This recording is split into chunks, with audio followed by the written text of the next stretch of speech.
Hello दोस्तों, क्या हाल चाल है सबके। तो कैसी चल रही है कोडिंग।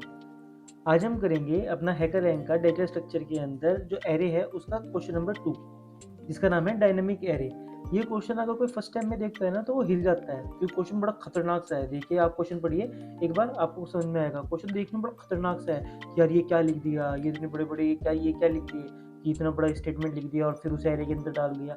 तो पहले देखने के बाद घबराहट होती है किसी को भी, तो घबराना बिल्कुल नहीं है। चलिए इस क्वेश्चन को स्टार्ट करते हैं, ठीक है। तो पहले देख लेते हैं कि क्वेश्चन ने क्या क्या बोल रखा है। तो पहले देख लेते हैं कि क्वेश्चन ने क्या क्या बोला हुआ है। क्वेश्चन ने बोल रखा है कि आपके पास ना एक 2D एरे है जो कि ब्लैंक है। फिर क्वेश्चन ने क्या बोला है, क्वेश्चन ने बोला है कि आपके पास एक लास्ट आंसर नाम का एक वेरिएबल है जिसको इनिशियलाइज है 0 से, ठीक है। और फिर तीसरी चीज़ क्या बोली है कि आपको ना कुछ क्वेरीज मिल रही हैं। उस क्वेरीज के बेस पे आपको क्या करना है कि जो जो आपको क्वेरीज हैं, क्वेरीज के बेस पे आपको कुछ ऑपरेशंस ऑपरेट करने हैं और फिर आपको उसको इस एरे के अंदर डालते जाना है। प्लस एक और एरे होगी जिसका नाम है हमारा आंसर एरे। उसकी इन्हीं ऑपरेशंस के हिसाब से हमें उसके अंदर भी वैल्यू डालनी है और ये आंसर एरे हमारा आंसर होगा, ठीक है। तो कुल मिला के इस तरह का हमारा कुछ सेटअप है, ठीक है। अब हम लोग देख लेते हैं कि हमारी क्वेरीज क्या क्या है। तो ये देख रहे हैं आप, मतलब हमारे पास दो तरह की क्वेरीज हैं। पहली क्वेरी क्या होगी, इस तरीके की 1xy। इसके अंदर क्या होगा कि हमें एक इंडेक्स नाम का वेरिएबल जो है वो हम लोगों को कैलकुलेट करना है। कैसे, ये जो आप x देख रहे हैं, ये वाला x, इस वाले x को एक्सोर करना है। जो हमारा लास्ट था ना ऊपर, जो हमारा लास्ट था जो इनिशियलाइज 0 से किया हुआ था, उसके साथ हमको इसको एक्सोर करना है।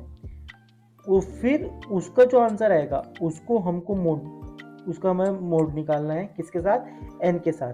n क्या है यहाँ पे, n है हमारे पास ओवरऑल क्वेरीज कितनी है वो हमें काउंट दे रखा है क्वेश्चन के अंदर। कि आपके पास मान लीजिए कि ये जो क्वेरीज है ना, ये वो बोल देगा कि हमारे पास यहाँ पे 5 क्वेरी है या हमारे पास 10 क्वेरी है। वो n के अंदर स्टोर उसने पहले कर रखा है, हमें उसके साथ वो काम करके चलना है, ठीक है। तो अब ये जो हमारा आंसर निकल आया, ये जो हमारी इंडेक्स की वैल्यू है, इस वैल्यू को उठा के डालना है हमें यहाँ पे इसके अंदर। मतलब जो मैंने बताया था ना, जैसे हमारी की एक एरे है, वो हमारी 2D एरे है और वो ब्लैंक एरे है, ठीक है ना। तो हमको क्या करना है कि ये जो y की वैल्यू है, ये वाली जो आप y की वैल्यू देख रहे हैं, ये वाली, इस वैल्यू को हमको अपेंड करना है इस वाली एरे के अंदर। क्योंकि मान लीजिए जैसे आप सबको पता है कि 2D एरे होती है। मान लीजिए हमारी 2D एरे है, तो अब ये एरे का इंडेक्स 1 हो गया रो के लिए, ये 2 हो गया, ये 3 हो गया, ये 4 हो गया, उस तरीके से है। तो अब मान लीजिए यहाँ पे हमारा इंडेक्स की वैल्यू आती थी मान लीजिए 1, तो एरे ऑफ 1 के अंदर हमें ये अपेंड करना है। मतलब एरे ऑफ 1 का मतलब क्या है, इंडेक्सिंग 0 से स्टार्ट होती है, तो 0 1 2 3, तो हमें इस वाले के अंदर ये वाली y की वैल्यू ये यहाँ पे अपेंड करनी होगी ऐसे। और फिर मान लीजिए कुछ और आता है, थोड़ी देर बाद फिर हमारा एरे ऑफ 1 निकल के आता है, तो इसी के बाद हमें इसके बाद में अपेंड करनी होगी वो वाली वैल्यू। तो इस तरीके से करना है। तो ये तो काम था हमारा क्वेरी 1 के अंदर। अच्छा, आपने नोटिस करा होगा क्वेरी 1 के अंदर कि यहाँ पे ना हम लोगों को ये जो हमारी आंसर वाली, ये हमारी आंसर वाली एरे है, इसके अंदर हमने कुछ नहीं डाला। हमने सिर्फ और सिर्फ जो 2D एरे है इसके अंदर वैल्यूज डाली, ठीक है। अच्छा, और दूसरी क्वेरी क्या बोलती है हमारी, दूसरी क्वेरी बोलती है ये 2xy। इसका मतलब क्या होगा, इसमें क्या करना है हमें कि ये वापस इंडेक्स नाम का एक वो निकालना है। कैसे निकालना है, सेम पहले की तरह x ले लिया और उसके बाद हमने उसे लास्ट के साथ एक्सोर करा और फिर हमने n के साथ मॉड्यूलो करके ये हमारा आ गया। बट इसके बाद एक और चीज़ है, यहाँ पे हमको क्या करना है, यहाँ पे ना हमको इस वाली एरे के अंदर डेटा नहीं डालना है।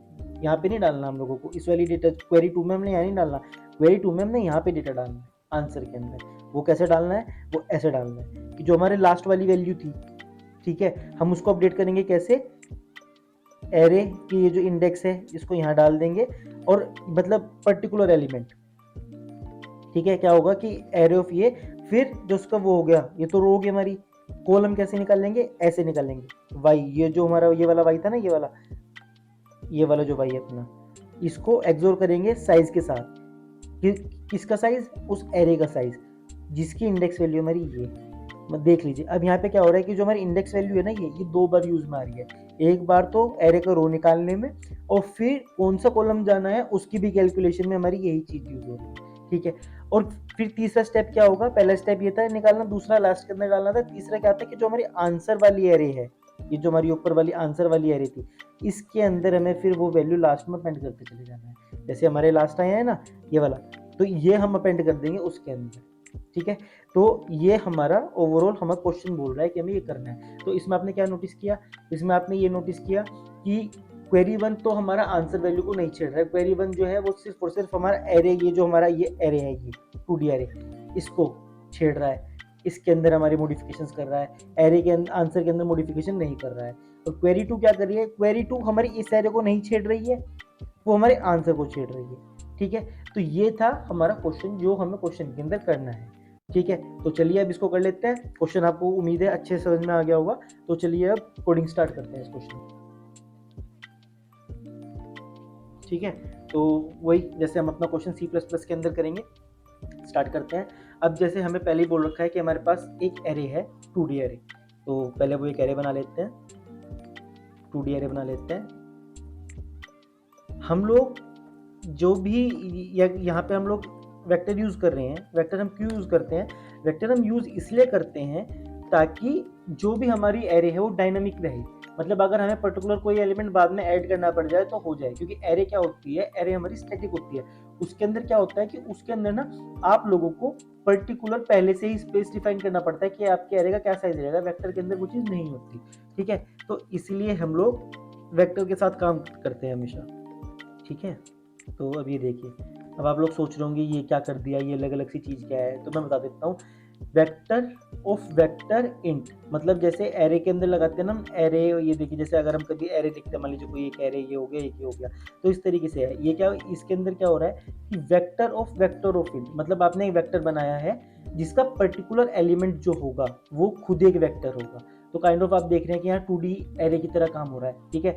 उसी तरीके से, और ये आप लोग देख रहे होंगे कि ये क्या कर दिया मैंने, तो ये होता है इनिशियलाइज करने का। अगर आप चाहें तो ऐसे इनिशियलाइज कर सकते हैं, अगर आप नहीं चाहते इस तरह करना तो आप इसको ऐसे भी छोड़ सकते हो, कोई दिक्कत नहीं। लेकिन इनिशियलाइज कर देने से क्या होता है कि यहाँ पे क्या होगा, ये पहला मतलब तो बता रहा है कि हमारी रो कितनी है, हमारी वेक्टर जो होगी उसकी रोज कितनी होंगी, और ये जो दूसरा बता रहा है, ये बता रहा है कि हमारा उसको कॉलम कितनी होंगी, ठीक है। तो यहाँ पे हम लोगों ने कॉलम का भी पता, कॉलम को तो हमें पता नहीं है क्योंकि कॉलम जो है वो तो डिफाइन कर रहा है हमारी क्वेरी वन पे, ये जो हमारी ये क्वेरी वन है इसके ऊपर हमारा कॉलम डिफाइन कर रहा है, तो इसलिए हमें कॉलम तो पता नहीं है, पर हमें रोज फिक्स पता है कि रोज कितनी होंगी।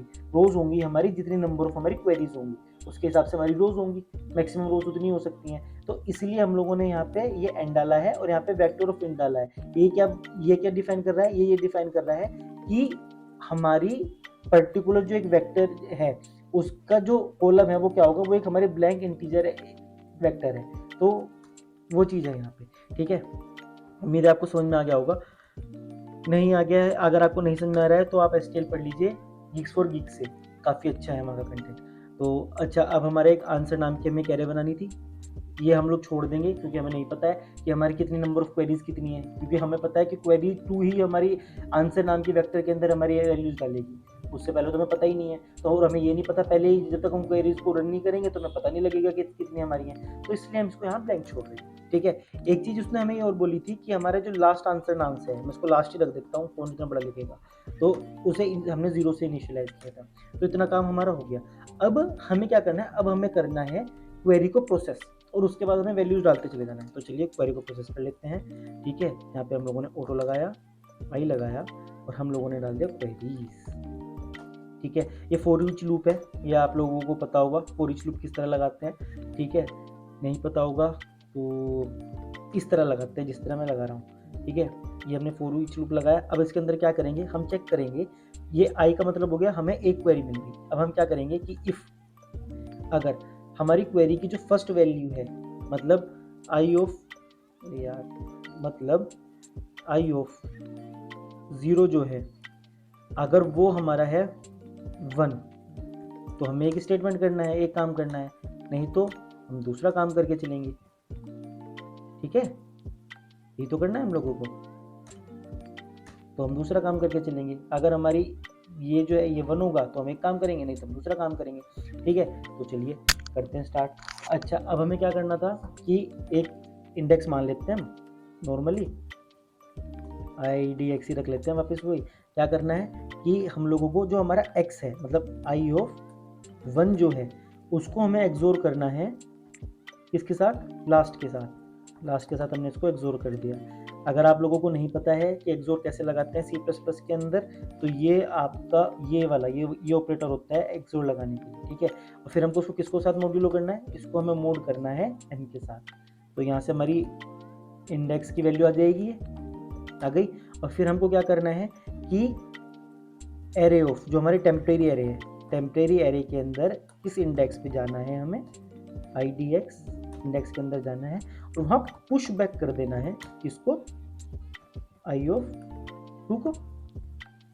तो यहाँ पे हमारा काम हो गया।